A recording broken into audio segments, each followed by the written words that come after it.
So we got to get the dowel, the round piece of wood, to fit in the hole on our flywheel.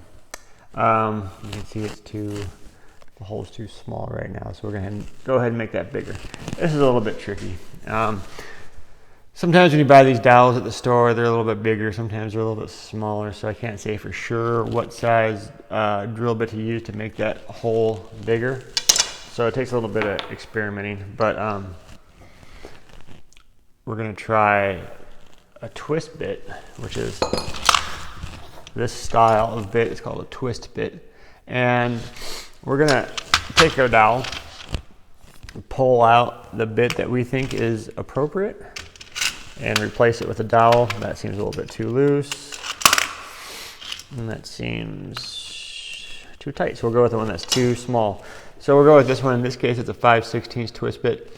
The reason why we want to use a twist bit is because it's got that little angle on it, right there. So that angle is going to follow the hole quite nicely. If we were to try to put a brad point bit in there, it would have a hard time. The brad point bit would have a hard time grabbing that center of the hole because it's not angled like that guy there. So it's gonna pop right in there. So the hard part about this is we're gonna put this in a vise here, is to drill it without getting chip out. So earthquake. Let's get you a little tighter in there. So we're gonna, again, if you're not familiar with these, with the machine off, the drill off, you grab this part here and twist one way counterclockwise. That'll loosen you up. Put it back in clockwise. We'll tighten you back up. Listen for the clicks, and you're good and tight. Okay, so we're gonna come down straight like this, and okay, so I started the hole. Here's the weird part. If you spin the drill bit backwards for the last little bit, this is forward, that's backwards, the little gear or the selector's right here. You push it. So we're going to spin the drill bit backwards for the last little bit.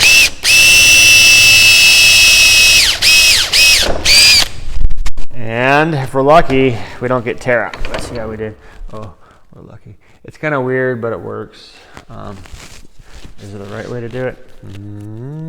Probably not, but that's okay. Okay, so we're gonna, is it? Looks like it's too tight. So now we gotta make it a little bit bigger. So go the next size up on our drill bit index and make it a little bit bigger. Before I do that though, what I'm gonna do is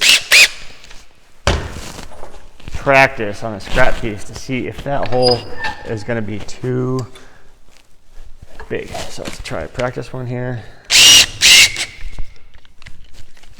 Up a little bit, a few clicks, okay. And so that was the next size bigger. Does that feel pretty, oh, that feels pretty nice.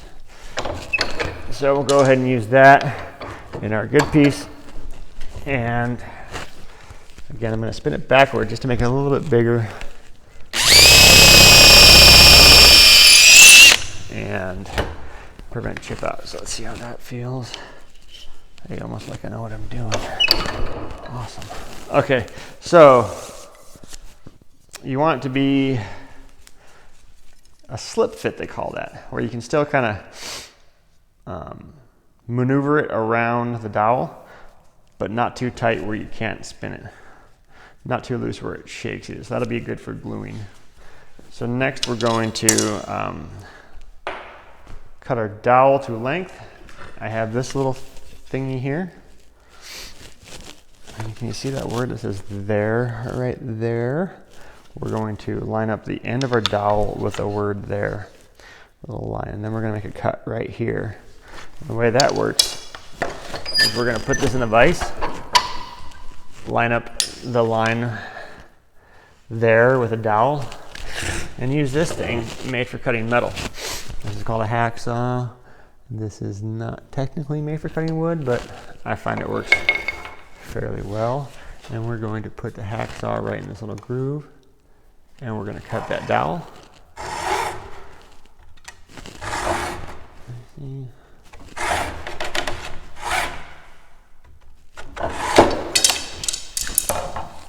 that's the bit that we need. So let's see how that all works together.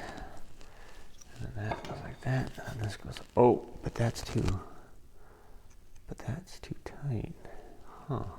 So we gotta get this thing bigger, don't we? So the dowel will slide out of that hole. So I know that this bit that I just used is too tight for that, so I'm gonna go to yet the next size up, because I want that one to be a little bit loose. So I'll put that in a drill, tighten it up, put this back in vise, and then I'm going to spin this one backwards again so that, whoops, that wasn't backwards. Well, that's a good learning moment. So that wasn't backwards, and look what happened. I got that big nasty chip out of the board. Isn't that a bummer? Oh. So what to do now? Scrap the project? Probably not. Sometimes you get lucky and you can find the piece that chipped out of there and glue it back in. I'm not lucky on this one. Isn't that just a bummer? Isn't that just a bummer right there? Well, maybe I can reconstruct that piece. Did I get lucky? Oh, I think I got lucky. Oh, I got lucky. Look at that. Look at that right there. Look at that. All right, I'm going to glue that in. It'll be good as new, except for that piece. I don't know if I'm going to get that piece, but that piece I think I'm going to get. Okay, so that's why we spin it backwards. Because if you don't, it takes off on you and rips the board to smithereens. But is it the right size? Almost. What I'm going to do is glue that in, wait till tomorrow, and then re-drill that hole. And that's how to do it. But not really. Spin it backwards. Oh, real quick, let me show you how to fix up that little screw up that I did there. I know it's hard to see because of the lack of camera person, but those little chips of wood that I picked up off the floor. Again, this is what it looks like before, and I'll show you the after tomorrow. I'm going to glue those in, just a bit of glue, and glue those back together the way they came out.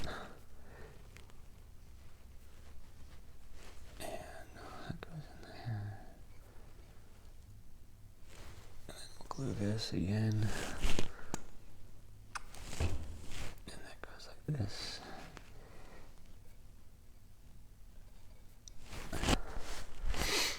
And then I'll kind of carefully line those little chips up that I got.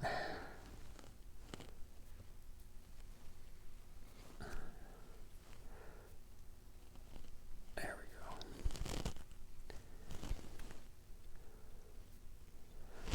See how that looks now. And what I'll do is, with some masking tape, I'll tape that down and let that dry overnight. That's a bummer, but it happens.